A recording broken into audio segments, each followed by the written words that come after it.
Derek Hayes sat in the command chair of the HMSS Vengeance and stared at the sensor displays. The massive dreadnought cut through space like a knife, its hull bristling with weapons and armor that made it the most dangerous ship humanity had ever built. But right now, those weapons felt useless. Derek's jaw clenched as he read the data again and again, hoping it would change. It did not change.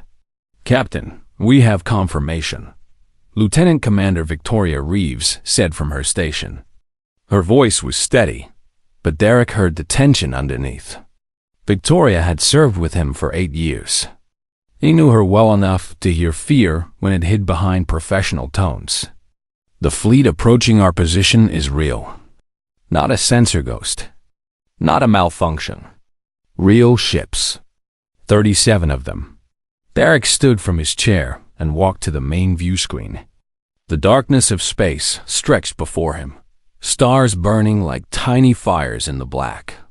The fleet was still too far to see with human eyes, but the sensors painted the picture clearly. A formation of alien vessels was crossing human space at incredible speed. They had entered human territory without warning, without request for permission, without any attempt at communication. How long until they reached the outer defense line? Derek asked. 4 hours, sir, Victoria replied. Maybe 3.5 if they increase speed. Derek turned to his weapons officer, Lucas Grant. The man was young, maybe 30, with sharp eyes that missed nothing when it came to tactical situations. Lucas was good at his job. That was why Derek kept him close. "Status of our weapon systems, Lucas?" Derek asked. "All main batteries are hot and ready, sir. Point defense systems are online. Shield generators at full capacity. We can take a hit, Captain." Multiple hits. Lucas met Derek's eyes. "But those ships out there, sir, I'm not sure what they are. The sensor signatures do not match anything in our database. And there are so many of them." Derek nodded. He had expected that answer. Humanity had never encountered this species before. No one on Earth Command knew what these ships were capable of. No one knew if they came in peace or with weapons. "Open a communication channel on all frequencies," Derek ordered. "Send a greeting in English, Mandarin, and Spanish. Standard first contact protocol. Tell them who we are. Tell them we come with peaceful intentions." "Channel open, sir," the communications officer said. A young woman named Sarah worked the comm station. She looked nervous. Sending the message now. The message would take several seconds to reach the approaching fleet. Then, if they responded, their reply would take the same amount of time coming back. Derek returned to his command chair and waited. The bridge of the Vengeance was silent, except for the hum of the ship's engines and the soft beeping of the sensors. 5 minutes passed. Then 10. "Still no response, sir," Sarah said quietly. "Keep trying," Derek said. "Increase the transmission power. Try different frequencies. Maybe they do not receive on our standard bands." Another 10 minutes went by. Derek's daughter Emma was somewhere on this ship. She worked in the communications department, one level below the main bridge. She was junior staff, still learning, still new to the military life. Derek had worried when she chose to serve on the Vengeance. He had worried even more when she chose to serve at all. But Emma had her own mind. She always had. Derek was proud of her, but pride did not ease the fear that lived in his chest right now. "Captain, the alien fleet is accelerating," Victoria said urgently. "Speed increasing. They are now moving at extreme velocity." Derek leaned forward in his chair. "Are they changing course toward us?" "Negative. Current trajectory takes them directly to Earth." The words hit Derek hard. Directly to Earth. Not a deflection. Not a patrol of the outer systems. A direct line to Earth. "Captain, they are powering up some kind of energy systems," Lucas said. His voice had gone sharp and cold. "Multiple readings suggest weapons charging. I have never seen anything like this before, but the energy signatures are consistent with pre-attack preparations. Derek's hands gripped the armrests of his chair. They are arming weapons? Yes, sir. I would bet my commission on it. Still no response to our communications? Derek asked, though he already knew the answer. Nothing, sir. Complete silence, Sarah replied. It is like they are not even trying to talk to us. Derek thought of the colonies on the outer worlds, Mars, the mining stations, the research outposts. Thousands of humans living on those worlds, working, building, raising families. If that fleet got past the Vengeance, those people would have no defense. Earth Command was still scrambling to get defensive ships in position. The Vengeance was the only thing standing between the approaching fleet and humanity's world. Derek stood and began to pace. Every instinct in his body screamed at him to act, to fire, to destroy the threat before it destroyed Earth. But he was a soldier. He followed the rules. The first rule was never fire unless you were fired upon. Captain, those alien ships are now in weapons range of our forward batteries, Lucas said. Repeat, they are in range. Derek stopped pacing. He could see the tension on every face on the bridge. Victoria watched him with steady eyes. Lucas waited for orders. Sarah kept her hands ready at the communication station, though Derek knew there was no one on the other end listening anymore. Open another communication channel, Derek said. Priority 1. Send a direct message to the lead ship. Tell them they are in human space. Tell them to power down their weapons and state their intentions. Tell them we do not want conflict. Message sent, sir, Sarah said. The seconds dragged by. Derek found himself holding his breath. Captain, their weapon signatures are spiking, Lucas said. All ships are now at full weapons readiness. Targeting scanners locked onto our position and multiple points on Earth. They are targeting Earth? Derek felt something cold slide down his spine. Confirm that. Confirmed. Multiple targeting locks on the planet itself. On civilian areas. Population centers. Derek closed his eyes for just a moment. Then he opened them and looked at Victoria. Victoria knew what that look meant. She had served with him long enough to read the thoughts behind it. She nodded slightly, a gesture of understanding. Not agreement, understanding. Captain, they're not going to respond, Victoria said. They never were going to respond. They came here already prepared for war. Derek turned to face the view screen again. Out there, beyond the darkness, 37 alien ships were approaching with weapons aimed and charged. Humanity had tried to talk. Humanity had tried diplomacy. Humanity had tried to reach out an open hand.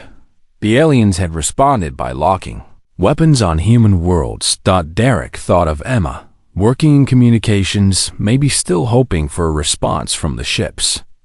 He thought of the millions of people on Earth. He thought of all the people in human space who were counting on him to make a choice.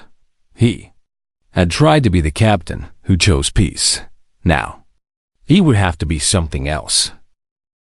Derek Hayes did not hesitate any longer. Red alert. All hands to battle stations, he said, and his voice was calm and clear. The alarm that followed was not calm. It was loud and sharp and filled with the knowledge that something terrible was about to happen. Throughout the Vengeance, crew members ran to their positions. Some of them would not come back. All weapons charged and ready, sir, Lucas said. His hands moved across his console like a pianist playing a familiar song. Each touch brought another weapon system online. Missiles loaded. Beam weapons powered. Everything the Dreadnought had to offer was now pointed at the approaching fleet. Fire on my command, Derek said. He stood from his chair. His legs felt steady even though his heart was pounding against his ribs. Target the lead 3 ships first. Full salvo. No holding back. Victoria's fingers moved across her tactical display. All weapons crews standing by, sir. Ready to execute fire command on your word. Derek looked one more time at the enemy fleet on the view screen. 37 ships. Each one of them massive. Each one of them armed. Each one of them carrying weapons that could destroy entire cities. Fire, Derek said. The Vengeance became a weapon. The Dreadnought's main batteries released their fury all at once. Missiles launched from the bays like angry hornets. Energy weapons carved through space in brilliant lines of blue and white. The destruction was immediate and total. The lead alien ship took the full force of the first strike. Its shields flared and buckled. Its hull cracked under the assault. Secondary explosions bloomed along its side like flowers of death. The second and third ships tried to maneuver, but they were too slow. Human missiles were fast. Human beam weapons moved at the speed of light. The Dreadnought had been designed for exactly this kind of battle. To stand alone. To take on odds that would destroy any other ship. The second alien vessel took a missile strike that split its hull in two. The third managed to raise shields, but they were not strong enough. A beam weapon carved through the side, and the ship vented atmosphere and crew into the void. Direct hits on all three targets, Lucas announced. His voice held a strange kind of satisfaction. The lead ship is dead in space. The others are crippled, but still moving. But Derek's satisfaction lasted only seconds. The remaining 34 alien ships returned fire. The space around the Vengeance erupted into chaos. Alien weapons were strange and fierce. They did not work like human technology. Where human weapons were precise and aimed, the alien weapons seemed to spray energy in wide patterns. They were not as efficient, but there were so many of them. So very many. A strike hit the starboard side of the Dreadnought. The impact threw crew members against walls and sent sparks raining from damaged systems. Derek gripped his armrest to keep from falling. Shields holding at 85%, Victoria called out. Portside weapons damaged. We are losing power to the secondary reactor. Reroute power to the main shields and keep returning fire, Derek ordered. Lucas was already firing again. The Vengeance's weapons lashed out at the surrounding ships, destroying 2 more and damaging several others. But the aliens were beginning to understand how to work together. They started moving in coordinated patterns, spreading out to avoid the Dreadnought's main weapons. Another strike hit. Then another. The Vengeance shook like a wounded animal. Shields at 60%, Victoria said. Her voice had changed. It was not calm anymore. It was urgent. Structural damage on decks 4 through 7. We have casualties, sir. Medical teams are responding. Derek closed his eyes for just a moment. Deaths. Real deaths. People he knew, maybe. People with families and dreams and futures that were now gone. This was the cost of command. This was what it meant to make decisions. Damage control teams to those decks, Derek commanded. Medical, prepare for mass casualties. Lucas, concentrate fire on the 3 nearest ships. We need to break their formation. The battle raged for what felt like hours, but was really only minutes. Time became strange in combat. Seconds stretched.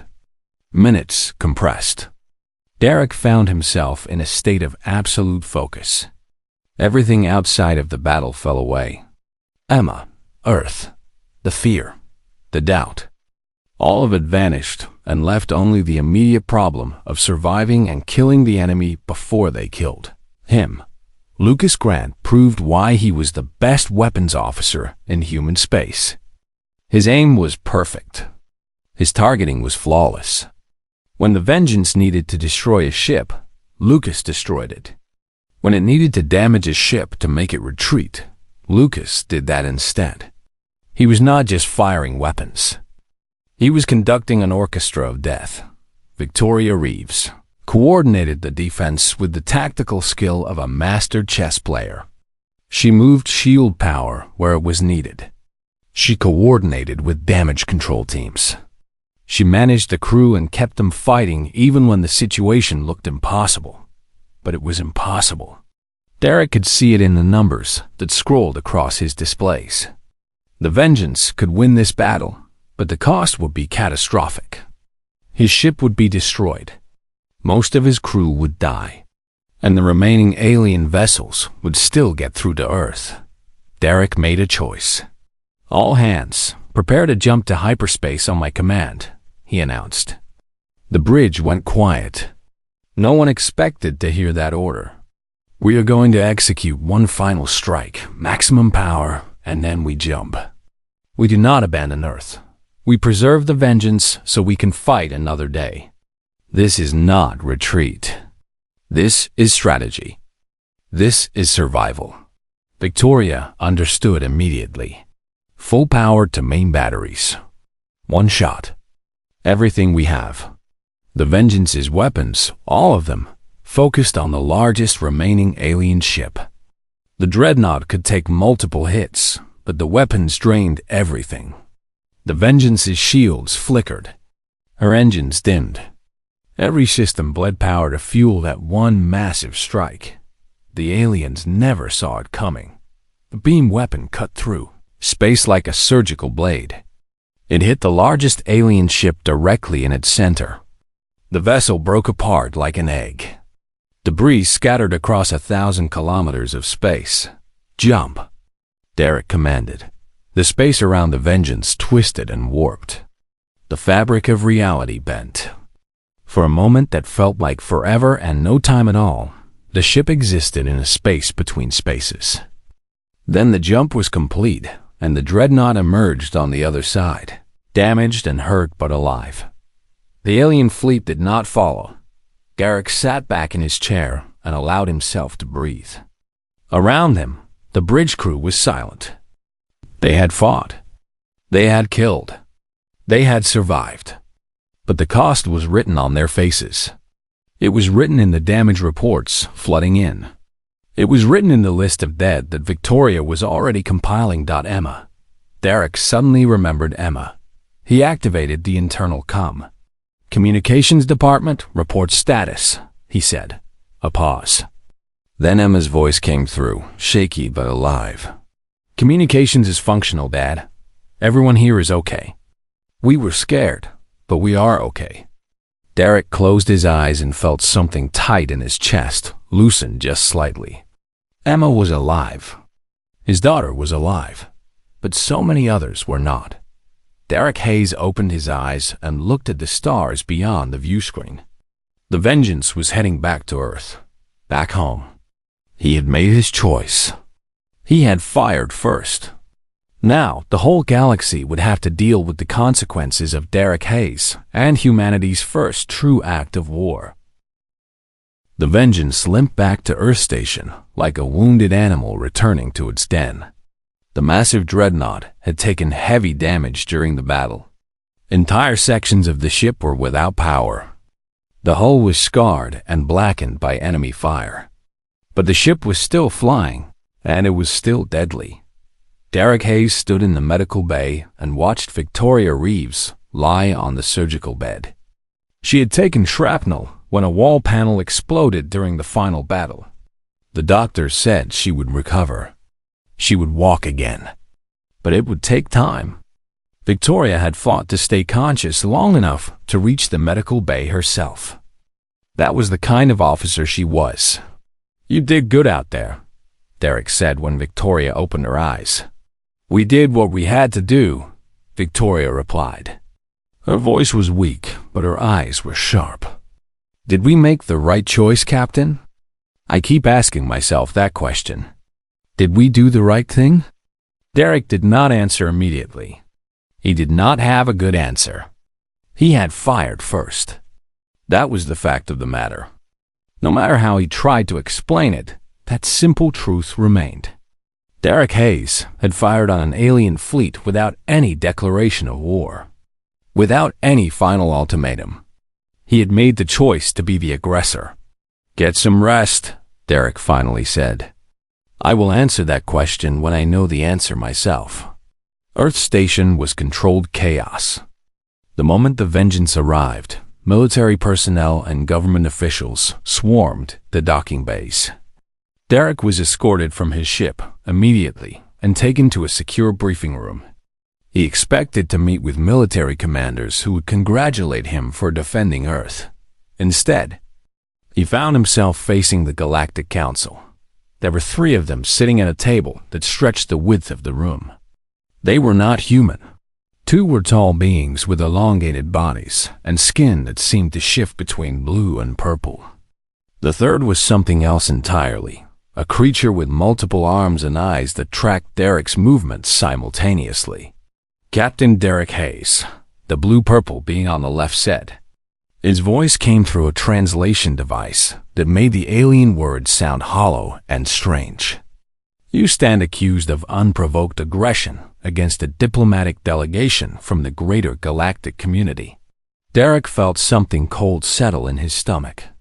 Diplomatic delegation. That was what they were calling the fleet that had targeted Earth with weapons. That was what they called the ships that had locked weapons on civilian population centers. "Those ships attacked first," Derek said. His voice was steady. "They powered weapons. They targeted Earth. I responded to defend my world and my people. You fired before any weapons were directed at your vessel," the council member said. "We have reviewed the sensor data from the alien ships. They were performing standard recognition protocols, scanning for technological capability. Nothing more. You responded with nuclear and kinetic weapons.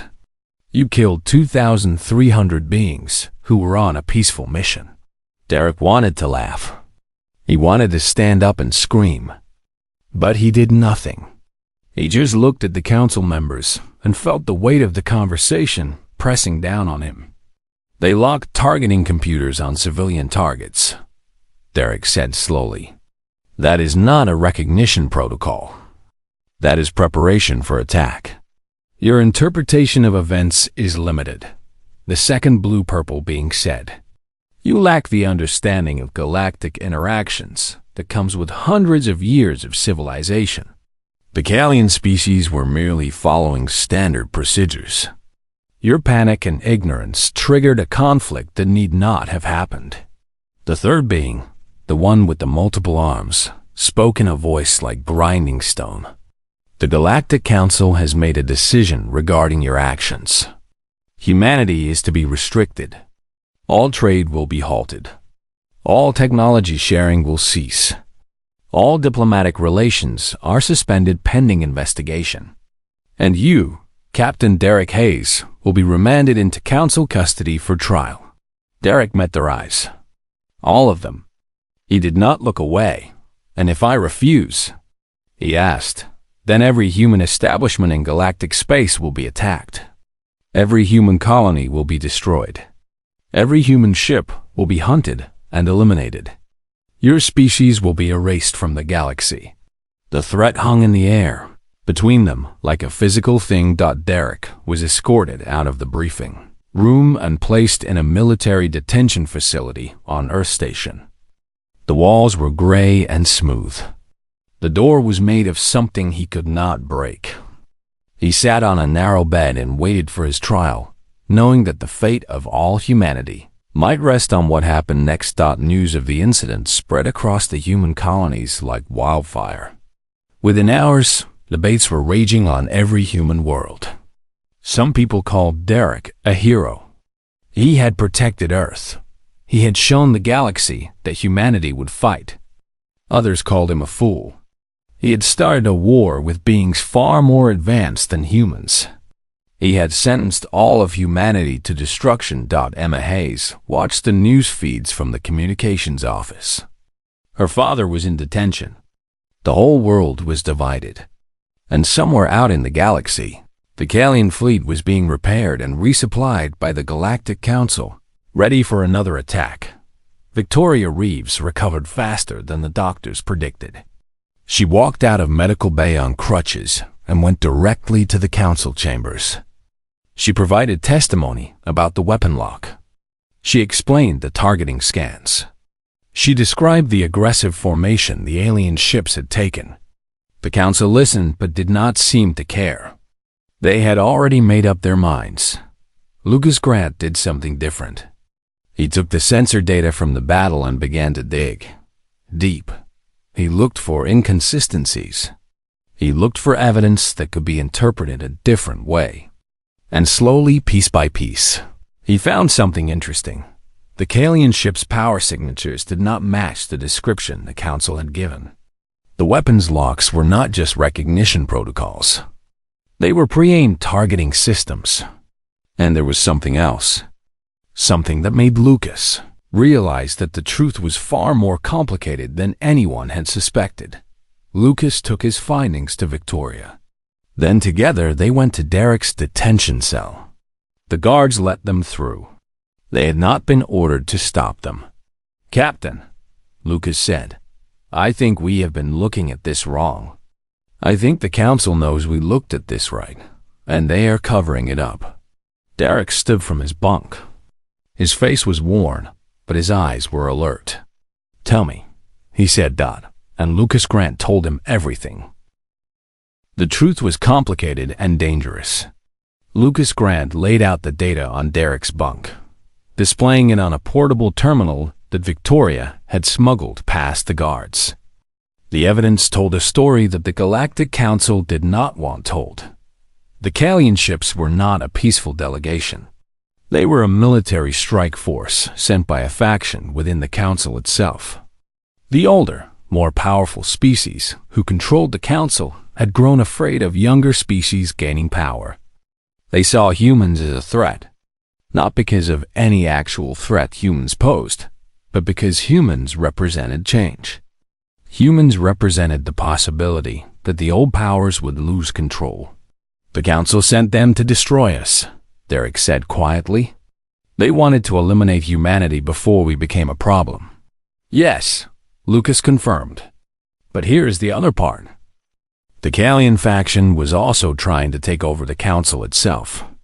They were supposed to destroy Earth and use that as justification for consolidating power. They would have blamed it on human aggression. They would have used the conflict to eliminate their rivals on the Council. So we were supposed to die," Victoria said. "And the Kalian fleet was supposed to fail so the Council could use that failure to grab more power." "Exactly," Lucas said. "But you fired first, sir. You destroyed enough of their fleet that the Kalian could not continue their invasion. You also destroyed their plan. Now the Kalian are wounded, and the Council is panicked because their conspiracy is exposed if they start pushing too hard for your execution." Derek stood and walked to the small window of his cell. Outside he could see the stars. Somewhere out there, the galaxy was watching humanity. Some wanted humans dead. Some wanted humans enslaved. But some, Lucas had discovered, wanted something different. "How many on the Council would support us?" Derek asked. "At least 5 of the younger member species," Lucas said. "They are tired of the old guard controlling everything. They see humans as the key to breaking the old power structure. There is a merchant named Sorth, Kelani species. He approached me when I was researching. He wants to talk to you." 2 days later, Derek was moved to a different room. This one was not a cell. It was more like a small office. The guards outside were fewer and less vigilant. Victoria and Lucas were allowed to visit freely. And then, one evening, another visitor arrived. Sorth was not what Derek expected. The Kelani merchant was roughly humanoid, but covered in scales that shimmered like oil on water. His eyes were large and intelligent. When he spoke, his voice was soft and thoughtful. "Captain Hayes, I am grateful you agreed to see me," Sorth said. He settled into a chair across from Derek. "Your species has stumbled into something larger than any of you realize. The Galactic Council is not the benevolent organization it claims to be. It is a tool used by the 5 oldest species to maintain their control over younger races. I understand that much, Derek said. What do you want from me? Your species is valuable, Soreth said. Humans think differently than we do. You see solutions that others cannot. You take risks that seem insane to us, but often succeed.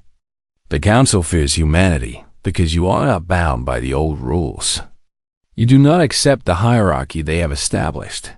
So you want to use us, Derek said flatly. I want to work with you, Soreth corrected. I want my species and yours to rise together. But first, you must be freed. The Council cannot execute you because it would expose their conspiracy. But they will hold you indefinitely if we do not act. What is your plan? Victoria asked. Soreth explained. The younger species on the Council were willing to challenge the old guard, but they needed proof. They needed Derek to be cleared of charges. And they needed humanity to take a place at the Council table, not as servants or subjects, but as equals. The evidence Lucas has gathered is substantial, Soreth said. With support from my people and the other younger species, we can force the Council to hold a real trial. Not one where the outcome is predetermined. A real trial where evidence matters. And when we present what Lucas found, the truth will be impossible to deny. They will never allow it, Derek said. They will have no choice, Soreth replied. Because if they refuse, they admit they are corrupt. And if they admit that, their authority collapses. The younger species will break away. A new council will form. The old guard will lose power. They would rather risk losing a trial than guarantee that outcome. Soreth was right. The trial was held in a vast chamber on Earth Station. Representatives from every major species in the galaxy attended. The 3 original council members who had confronted Derek were present. The Kalian representatives who had survived the battle were there as well, defended by the best lawyers money could buy. But the trial was fair. That was the difference. Emma Hayes testified about the weapons locks. She had been monitoring the communications when the targeting scans began. Her data was precise and clear. Lucas Grant presented the sensor analysis he had compiled. The files showed that the Kalian ships had powered their weapons before Derek gave the order to fire. Victoria Reeves provided testimony about the aggressive formation and the targeting algorithms. The Kalian tried to explain their actions as standard procedures, but their own data contradicted them. The younger species council members asked hard questions. Questions the Kalian could not answer. Satisfactorily. And then Soreth revealed the conspiracy. The Kalani merchant had obtained communications records between the Kalian faction and certain members of the old guard on the council. The messages were clear. The invasion of Earth was supposed to happen. Humanity was supposed to be destroyed. The Kalian were supposed to use that destruction to consolidate power. The trial lasted 3 days. When it ended, the verdict was unanimous. Derek Hayes had acted in self-defense. The Kalian invasion had been an act of war against Earth, and the conspiracy to destroy humanity had been exposed. The 5 council members who had backed the conspiracy were removed from power. The Kalian faction was stripped of their seat on the council, and humanity was given a choice. Accept a seat on the new council that the younger species were forming, or remain isolated. Derek chose to accept. As he was released from his detention, Emma ran to him and threw her arms around him. She held him tight, and Derek held her back. For a moment, nothing else mattered. His daughter was safe. His species was free. What now? Emma asked. Derek looked past his daughter at Victoria and Lucas standing nearby. He looked at Soreth, who was waiting with something that might have been a smile on his alien face. He looked out at the galaxy beyond Earth Station, vast and dangerous and full of possibility. Now, Derek said, we change everything. 6 months after Derek Hayes was cleared of all charges, the HMSS Vengeance emerged from the construction docks. The dreadnought had been rebuilt from the damage of the battle. Her hull was stronger than before. Her weapons were more advanced. Her crew was more experienced in actual combat than any human ship before her. But more importantly, the Vengeance had been transformed into something new. She was no longer a weapon of war. She was a symbol of humanity's place in the galaxy. A symbol that humans could stand as equals with any species. A symbol that smaller, newer species did not have to bow to the ancient powers anymore. Derek stood on the command bridge of his rebuilt ship and watched Earth grow smaller below him. The planet that had raised him, that he had sworn to protect, was now just one home among many that humanity would help protect. The crew of the Vengeance was still the same core.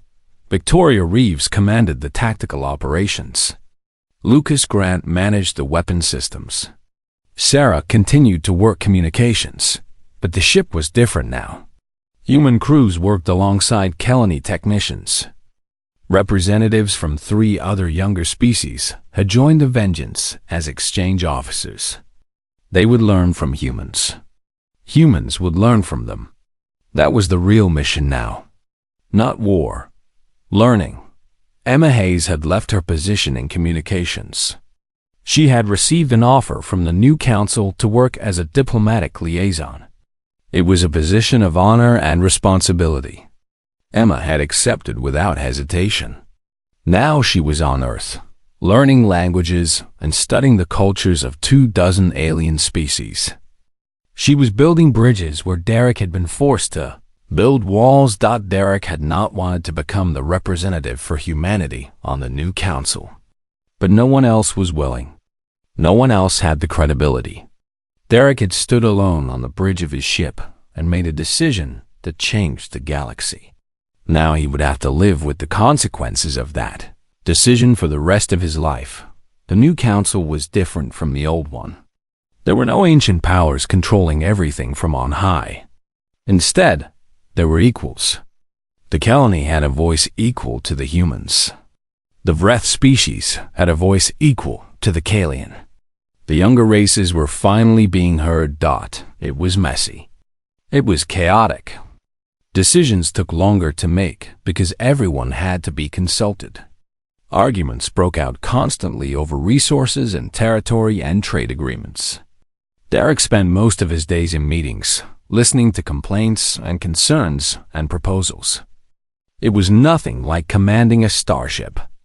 It was far more frustrating and far less clear-cut, but it was working. Victoria Reeves recovered fully from her injuries. She became Derek's second-in-command on the Vengeance and the person he trusted most when making difficult decisions. Victoria understood that sometimes the right choice was not the safe choice. That sometimes you had to risk everything to protect something that mattered. Lucas Grant had requested transfer to the new Joint Military Academy, where all younger species trained their officers together. He had discovered that he loved teaching more than fighting. His students came from every species that was part of the new council. They learned human tactics and human ways of thinking. They taught Lucas their own approaches to problems. Within a year, the Academy had produced a generation of officers who thought differently than any officers the galaxy had ever seen. Soreth had become one of Derek's closest allies. The Kelani merchant had walked away from trade to become an advisor on the council. He pushed for policies that would strengthen the younger species and prevent any one faction from gaining too much power. Soreth and Derek did not always agree, but they always respected each other's perspective. 6 months after the Vengeance left Earth, Derek received a message from Emma. She had successfully negotiated a trade agreement between 3 different species. It was a small deal in the grand scheme of things, but it was important. It was real. It was the kind of work that would build the future. Derek was in his quarters when he read the message. He smiled at the thought of his daughter conducting diplomacy. She was so much braver than he was. She was building peace where he had learned to make war. There was a knock at his door. Victoria entered without waiting for permission. That was the way they worked now. No formality between them. Just two people who had faced death together and survived. "You look sad, sir," Victoria said. "I was thinking about the dead," Derek replied. "The people we lost in the battle. 237 human beings. 2,300 Kalian. All because I made a choice to fire first. All because the Kalian faction decided to invade Earth," Victoria said sharply. "You did not start this war. You ended it. You ended it quickly and with fewer casualties than there would have been if we had tried to defend against their invasion." "I still fired first," Derek said. "Yes," Victoria agreed. "And that is the burden you will carry for the rest of your life. That is what command means, sir. You make decisions that cost lives. The question is not whether you made the right decision. The question is whether you learned from it and did better next time." Derek nodded. Victoria was right. That was the real measure of a leader.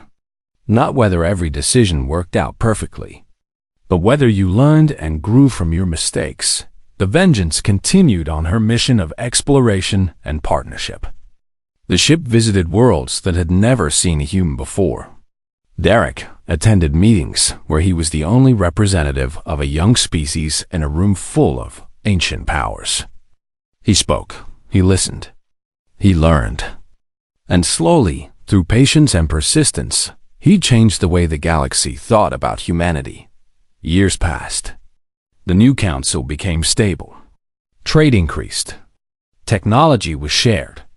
Species that had never worked together began to collaborate on projects that benefited everyone.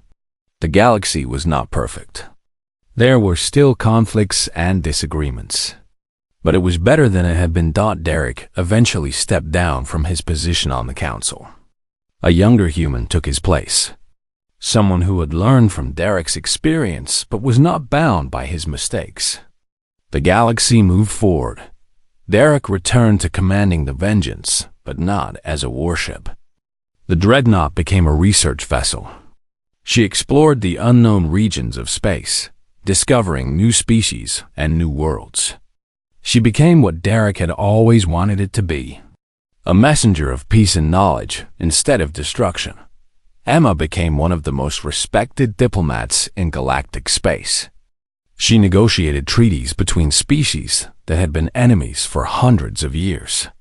She built understanding where there had been only suspicion. Victoria wrote a book about her experiences commanding the tactical systems during the first contact battle. It became required reading for every military officer in the known galaxy. Her analysis of how to fight against unknown opponents became doctrine. Lucas Grant trained thousands of officers. Many of them became great commanders themselves. They thought differently because Lucas had taught them to think beyond the old ways. Sorath lived to see his dream of a balanced council become reality. The Kelani merchant had changed the course of history by choosing to help a species that most of the galaxy wanted to destroy. 20 years after the first contact battle, Derek stood on the observation deck of the Vengeance and watched stars go by. The ship was traveling toward a region of space that no human had ever explored before. Somewhere out there, a new civilization was waiting to be discovered. New friends. New allies. New possibilities. Derek thought about the choice he had made on that day when the alien fleet approached. He thought about the moment when he had said fire, instead of trying for one more moment of peace. He thought about the lives that choice had cost. He could not change the past. He could only build a better future. The Vengeance jumped to hyperspace and disappeared into the darkness of space. Behind it, in the place that was the center of the new galactic community, humans and aliens worked together to build something that had never existed before. Not empire, not dominion, but partnership. Derek Hayes had fired the first shot in humanity's war for the galaxy. But he had also been the first human to forge peace with species that once wanted only to destroy his world. That was his real legacy. Not the weapons he had used, but the bridges he had built, the galaxy would never be the same. And neither would humanity. In the years to come, humans would look back at that first contact and remember Derek Hayes. Some would call him a warrior. Some would call him a hero. Some would call him foolish. But Derek knew what he really was. He was the captain who had made a choice when it mattered most. He had chosen to protect his people. And in doing so, he had accidentally saved the galaxy from the corruption of the old powers. The vengeance sailed on through the stars. And the new era that Derek had helped to create continued to unfold. One discovery at a time, one treaty at a time, one act of courage at a time. Humanity had arrived in the galaxy, not with apologies or pleas for acceptance. Humanity had arrived with strength and wisdom and the willingness to fight for what was right. And in the process, Derek Hayes had changed everything.